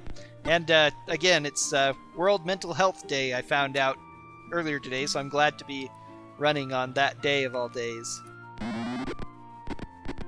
So, it's love the causes here, both that we're raising money for. Mental health is a very serious thing to me and my family as well, so happy to be a part of this and helping out with it. So, gonna put that +1, where are my darts? Quarterstaff to use. Heh, she killed someone. Okay, now I've got surrenders going. One of the neat things you can do in this game is if you can't reach an enemy and you don't have a ranged weapon, you can guard and wait for the enemy to get to you. I now have enough experience. Okay, that's what I thought. I'm going to save the game now so I don't get any more encounters because they take a long time.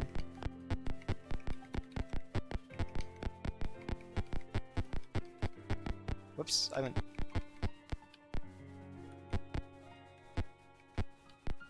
Now I've lost myself. Okay. Now I'm rerouted. Okay, back into the slums. Now we're in safety. Let's see. Yeah, I'm going to want to... Well, I'll rest after I train. I'm going to need to anyway.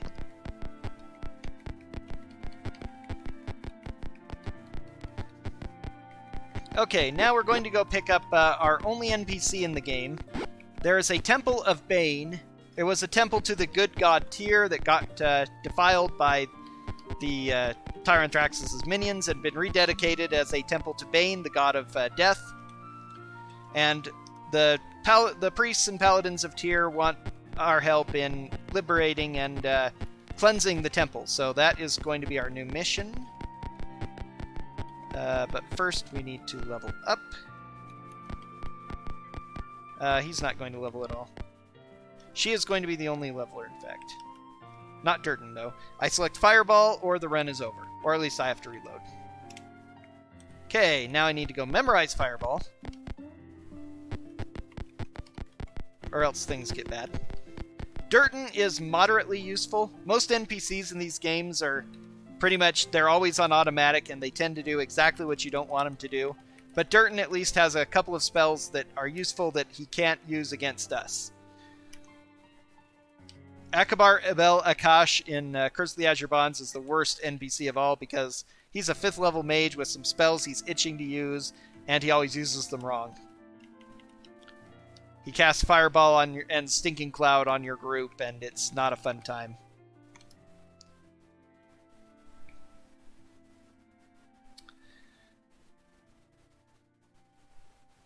So we rest up for days at a time. Several weeks now we've taken so much damage. Come on, bear, heal up. Okay, good enough. 50 hit points is more than Ollie, so that should be fine. Okay, and I do have it memorized, right? Need to make sure of that.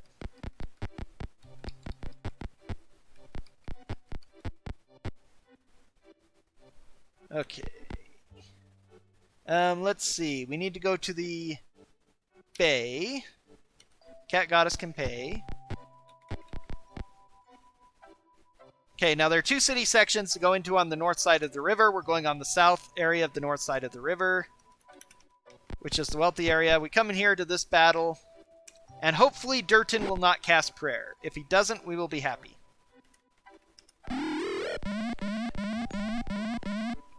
There's also one other lucky thing, which will help us avoid a battle. We have no idea if it happens. Old person is fine. Good. Okay. That's 1 dangerous encounter down.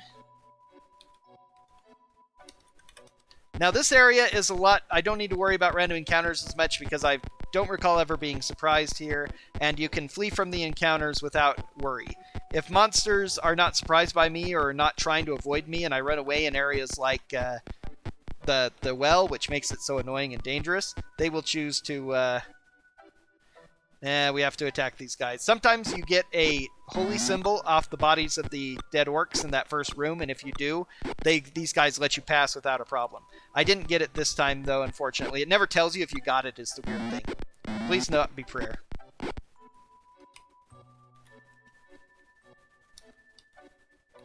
Okay, now we're in the temple, and there are 2 ways to get the evil priest to come out. There are 3 treasure chests, and if we loot them all, he immediately attacks us as soon as we loot the 3rd. Or, if we leave, he will... Good, he didn't cast prayer. Cast prayer, cast bless. Save, just in case. And voila. Now, this is a group of orcs.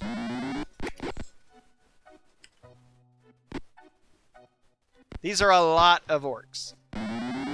And there's also a very dangerous cleric who can cast Hold Person on my characters, and then I can be one-shot. I don't want this to happen, so... Good. Thank you for not shooting my mage. First thing I need to do is clear out as many of these enemies as I can.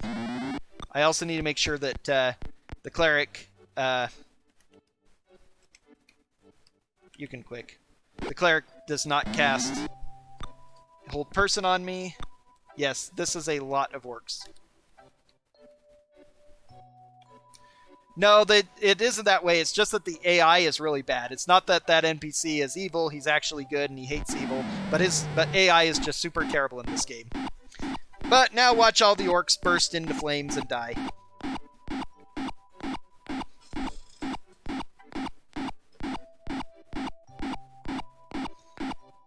So much for the orcs.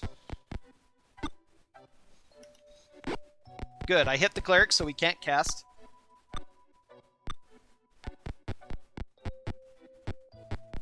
Prayer is a really powerful buff spell, so it's nice to have it from him. Another couple of Hold Persons. Generally, yeah, I guess you would call a group of orcs a horde, yes. Thank you for that. I do not run Ruins of Mythdraenor. I have played that a little bit, but I never really got into that one nearly as much. Mace is his name, that's right. Very simple name.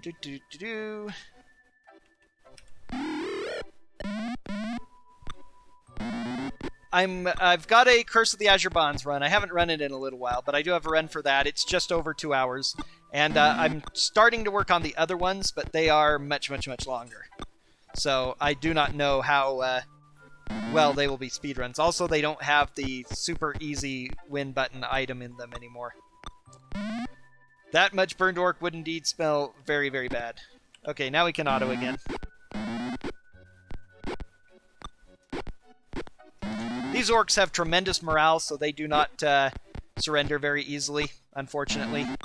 Luckily, though, you can take out huge groups of them with Hold Person, with Stinking Cloud, with Fireball, of course. Thank you very much, Yaga. I feel... you don't know how much that pleases me. You're one of my favorite runners to run with your Secret of Mana runs and other action RPGs. Tales of Fantasia at RPG Limit Break was awesome. And thank you very much for the compliment there. That was a bad cast. Oh well, I'll get one.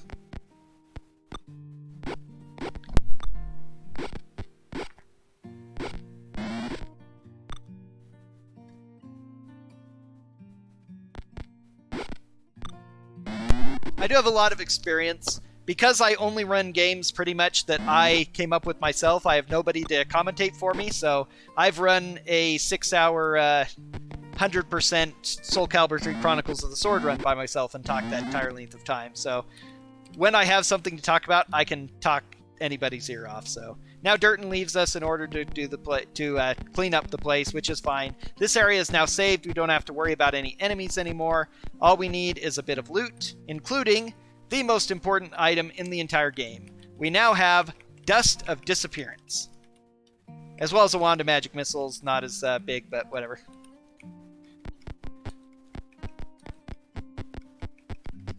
Dust of Disappearance is a super improved invisibility on the entire party.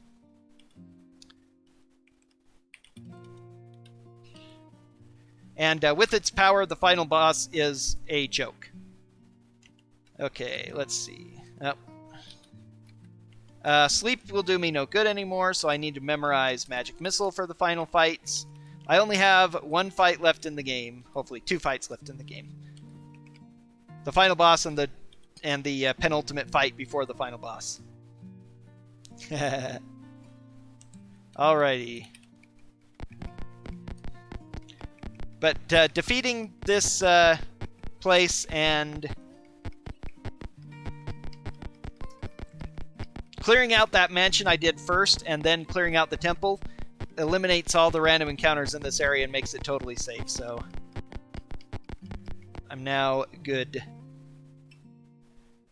Now we take the boat back to the civilized area. Unfortunately, it's still nighttime, so I'm going to need to wander around a bit. Although, actually, I really don't need to. Yeah, I do, because I need to get into the shop, if nothing else. I don't need to train or anything. I can't train anybody, so all I need to do is identify one scroll, actually. I can identify that, too.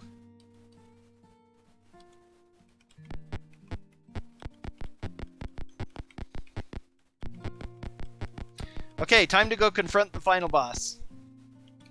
Oh, I needed to find out what these potions were, too. Oh, well. I can do that here, actually. You can identify in... I actually can go into the temple when it's dark. They don't close their doors, unlike a lot of places, so... Okay, Potion of Giant Strength. Potion of Speed needs to go to Ollie. Dust of Disappearance. So good. Dust of Disappearance is one of the most broken items in any video game ever. As I say, it makes you invisible, and invisibility in this game is extremely strong. It gives a lot of the usual benefits of invisibility, where you're difficult to hit, and they can't shoot arrows at you if you're invisible and far away from them. They can't even cast spells on you, which is what makes it so absurd. And, bit of spoiler, monsters avoid me, that's good. Most of them will avoid me if they don't surprise me, so it's fairly safe coming through this area now. But dragons can't breathe on invisible characters either, which is super important, because dragons are not as powerful. Now we pay 250 gold for a wagon. We meet a merchant driving his wagon up here to the castle where Tyranthraxus lives. We pay him 250 gold for it. These bugbears... make us pay them money to let us through the gate. That's fine. We get through the gate. And now we can enter the castle itself. Safety saving because I'm neurotic. We come into this washroom, and there are all these nice ladies who will dress us up as enemies so that if we encounter anybody, they will believe that we're Tyranthraxus' minions. I've never had an encounter after doing this in my speedruns because of my direct route, but it may be that the clothes prevent me from getting encounters, so I just go ahead and do it. The password is Rhodia. I have no idea how you learn it without a clue book. Speaking of which, this is the one place in the game I still need my clue book to maneuver. This is a very difficult, at least for me, hedge maze. Everything else, I have all the routes I traveled memorized, so I have my clue book PDF open just for this instance. I go a lot of sound cues, and when you traverse areas and it doesn't give you the walk step sound cue, that throws me off as well, especially since I'm not staring at the screen as much, but glancing over to the map.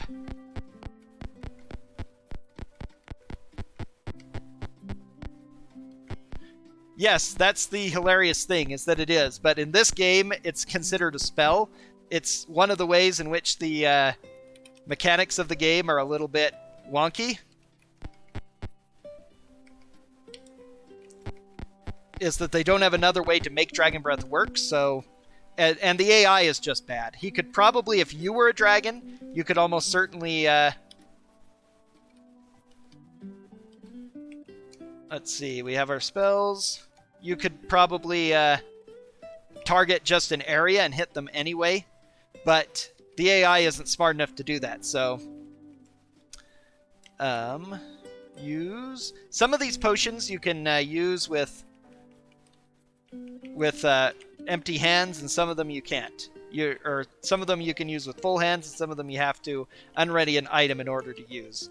It's pretty absurd. Okay, use those potions of speed for haste. I forgot to see what that was. Oh, I know what this is. That's my fireball and my extra fireball spell. Actually, that's an idea as well. Why didn't I think of that before? I might not need to get to 5th level. I could have another alternate backup strat. Well, whatever. Okay, final battle coming up here. So, my last incentive to to see the betrayal ending is probably going to need to be cut off as soon as this battle is over, if it hasn't been met yet. So... Tyranthraxus... Whoops, go ahead. Sorry. Unfortunately, that one has not been met either, so we will not be showing the betrayal ending. Too bad. Oh well, there's always a next time. And yes, with normal invisibility, if you attack, it goes away. But the thing about Dust of Disappearance is it lasts for nearly an hour or a couple of hours. It's an absurd amount of time, even in D&D. And it does not go away by doing anything, or unless somebody uses Dust of Appearance, which is not present in this game. So this is the item that you really need to win the final battle, because this is a pretty absurd fight. These are his guards. They are 8th level fighters. There are 12 of them, and I have 4 5th level fighters, a fighter, cleric, and a mage. They have 87 hit points each. This is a pretty absurd fight if I was to try to play it fair. But luckily, thanks to invisibility, it becomes pretty ridiculous. Plus, of course, some good magic spells like Stinking Cloud, which causes even these 87 hit point fighters to be able to be one-shot.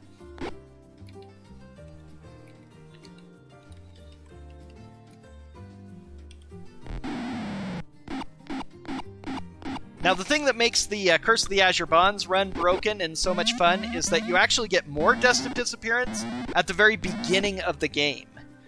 And so using the item duplication glitch I mentioned earlier, I can then use that to get an infinite amount of them, or basically as many as I need, and constantly have them on for every fight in the game, and it makes it pretty ridiculously easy.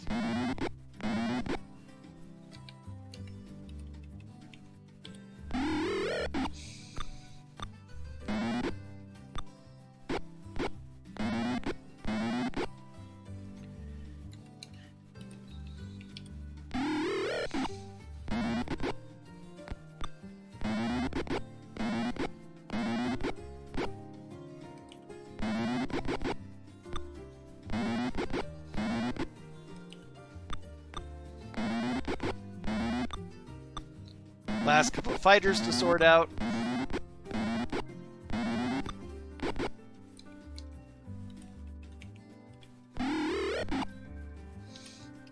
Okay, now that we've killed these fighters, let's go ahead and take their money, and then we'll take their magical equipment that they've got. Because why not?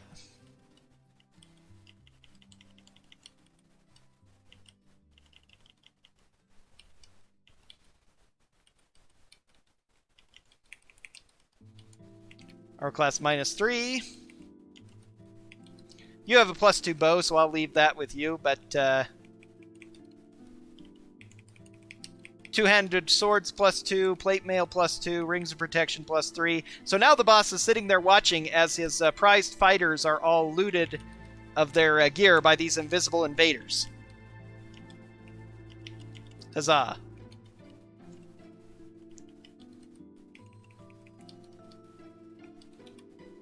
And he will give us the chance to join him. Interestingly, you have to answer for every party member.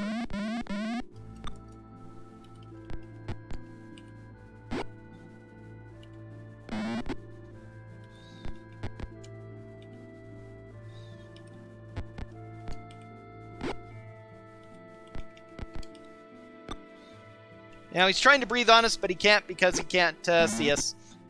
And so this bronze dragon is just going to get wasted. Now, Tyranthraxus is an evil spirit who inhabits bodies, and he prefers to inhabit the bodies of good creatures. So he's taken over this bronze dragon. Mortally wounded, the dragon roars. The spirit of Tyranthraxus flares up from the dragon's body. Fools, you have but slain the body I possessed. I cannot be defeated. With the power of the pool of radiance which I moved here to my lair, I will still rule by possessing one of you.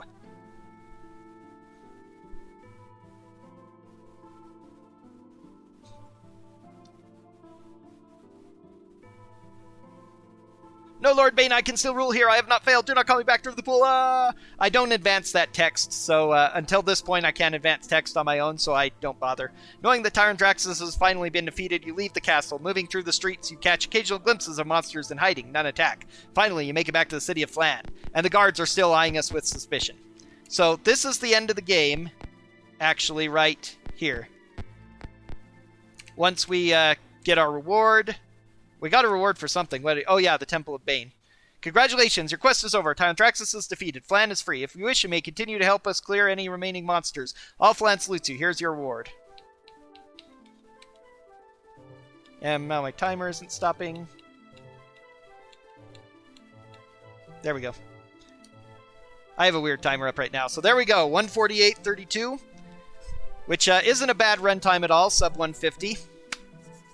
Now, this game does not have a normal kind of victory ending. Now that the game is over, I can still go out and complete other quests that I've done before, or that I skipped and haven't done yet, clear out other areas.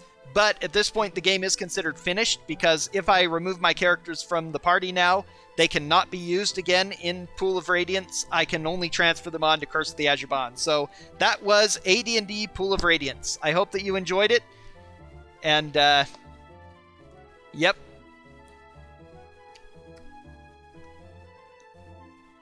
So, yeah, that was our game here. I hope it was really fun showing this off. I'm glad I got to. Sad that some of our incentives didn't get met, but I'm glad at least I got to give some interesting names to these characters and show off character creation, which I never get to do.